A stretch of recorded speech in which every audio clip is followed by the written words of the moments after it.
Hello! Ating pag-uusapan ngayon ay kung paano magluto ng alimango, alimasag sa province style. Ito guys ay buhay. Hugasan lang natin ng maigi at ilalagay natin siya sa palayok. Mag-ingat kayo guys kasi buhay ito. Baka masipit ang inyong kamay.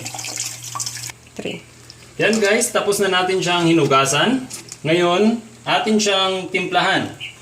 Well guys, konting asin lamang ang ating ilalagay para sa pampalasa. Yan.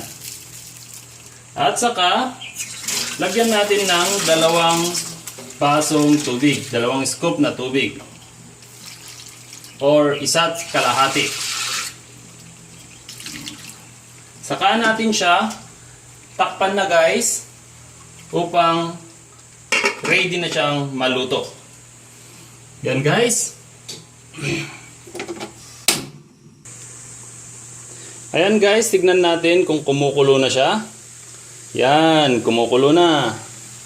So, ang gawin natin guys, hintayin lang natin na